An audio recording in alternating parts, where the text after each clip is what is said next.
खालापूर तालुक्यातील सर्वात मोठी व प्रतिष्ठेची समजली जाणारी वासांबे मोहपाडा ग्रामपंचायतीला नुकताच ISO 9001 नामांकन मिळाल्याने सर्वत्र अभिनंदनाचा वर्षाव होत आहे। वासांबे मोहपाडा ग्रामपंचायतीला ISO 9001 नामांकन प्राप्त झाल्याबद्दल राष्ट्रवादी काँग्रेस पक्ष रसायन विभागाच्या वतीने मंगळवारी चांभारली येथील राधाकृष्ण मंदिराच्या सभागृहामध्ये सरपंच, उपसरपंच व सर्व सदस्यांचा जाहीर नागरी सत्कार आयोजित करण्यात आला होता। या सत्कार सोहळ्याला पनवेल पंचायत समितीचे माजी सभापती गजानन माळी, ज्येष्ठ नेते प्रमोद राईलकर, मनसेचे जिल्हा उपाध्यक्ष दीपक कांबळी, माजी सरपंच संदीप शेठ मुंडे, राष्ट्रवादी काँग्रेस पक्षाचे विभागीय अध्यक्ष मुकुंद शेठ जांभळे, नामदेव शेठ कोकंबे, पांडू शेठ पारंगे, जयराम पाटील, संतोष मांडे, गणेश काळे, डॉक्टर चव्हाण, विल्यम मार्टिस, संजय कांबळे आदी प्रमुख पाहुणे म्हणून उपस्थित होते। यावेळी सरपंच उमाताई मुंडे व सर्व सन्माननीय सदस्यांच्या मान्यवरांच्या हस्ते शाल, पुष्पगुच्छ व सन्मान चिन्ह देऊन सत्कार करण्यात आलाय। कार्यक्रमाची सुरुवात गणेश काळे यांच्या सुरेल आवाजात विठुरायाच्या गीताने करण्यात आली आहे। कार्यक्रमाचे प्रास्ताविक कैलास म्हात्रे यांनी केले। समारंभ सरपंच, उपसरपंच, सर्व सदस्य यांचा सत्कार समारंभ आयोजित केला त्याबद्दल मी मनापासून तुमचा आभार मानते। आभार अशासाठी कारण एखादा पुरस्कार मिळाल्यावर जर शाबासकीची थाप मिळाली तर डबल एनर्जी मिळते काम करण्याची, म्हणून आभार मानते तुमचे। बऱ्याच जणांना प्रश्न पडला होता की ISO नामांकन 9001 म्हणजे काय? तर 9001 ISO नामांकन मिळवणं म्हणजे सोपं नाहीये। 7 प्रिन्सिपल आणि 90 अटी शर्ती पूर्ण केल्यानंतरच हे नामांकन मिळतं। 1 ऑक्टोबर ते 28 मार्च या 150 दिवसात त्यांच्या ज्या अटी शर्ती होत्या त्या सगळ्या आम्ही पूर्ण केल्या आणि त्याच्यामुळे त्याचं ऑडिट झालं।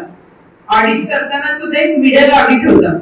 त्या मिडल ऑडिट मध्ये आम्हाला शेरा इतका खराब मिळाला होता की एखादा फेल स्टुडंट असतो तसा शेरा मिळाला होता आणि त्यावेळेस अक्षरशः आम्ही अशी आशा सोडली होती की ISO इतकं कठीण असतं की मिळते की नाही आम्हाला।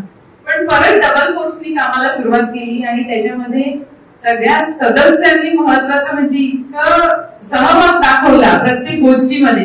कारण ISO म्हणजे नुसती ग्रामपंचायत चकाचक झालीये किंवा ग्रामपंचायतीचं काहीतरी बदल झालाय असं नाहीये, तर पूर्ण ग्रामपंचायतीची जी लोक राहत आहेत त्यामध्ये सुधारणा होणं गरजेचं आहे आणि ते मी एकटी करू शकत नाही किंवा ग्रामसेवक एकटे करू शकत नाही, सगळ्या सदस्यांचा सहभाग त्याच्यामध्ये होता, म्हणून हे शक्य झालं। आणि ज्या वेळेस फायनल ऑडिट म्हणजे 28 मार्च हा दिवस उजाडला आणि ऑडिटर सातारावरून आले होते, एकनाथ पवार त्यांचं नाव होतं।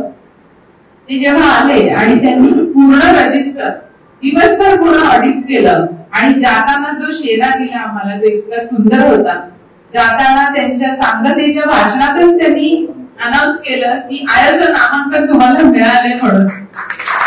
आणि त्यानंतर त्यांनी त्यांच्या वेबसाईटवर मेल वगैरे टाकून 6 दिवसांनी आम्हाला ते मिळालं ISO नामांकन। आता हे करत असताना नुसतं ISO नामांकन नाहीये, तर मिळालेली गोष्ट जतन करणं सुद्धा तितकंच महत्वाचं आहे। परीक्षेत पास झाले पण ते जे कंटेंट आहे ते कंटिन्यू ठेवणं गरजेचं आहे। आता ISO म्हणजे काय, तर ग्रामपंचायत मध्ये मी बघत होती एखादा दाखला जर त्यांना जन्माचा असेल तो जर 1982 चा वगैरे असेल, एखादा कोणीतरी शोधायला कोणाला बाहेर जायचं असेल शिक्षणाला किंवा काय असेल तर लोक कधीही येतात। आल्यानंतर आमची ती कर्मचारी किमान 8 दिवस तरी त्या रद्दीत 2 शिपायांना घेऊन शोधत बसायची आणि शेवटी तिचं उत्तर असायचं सापडलं नाही। आणि ISO नामांकन म्हणजे काय, तर रिसेप्शनवर एक रजिस्टर असतं आणि त्या रजिस्टर मध्ये विदिन 10 सेकंदामध्ये तो रेकॉर्ड आपल्याला सापडतो।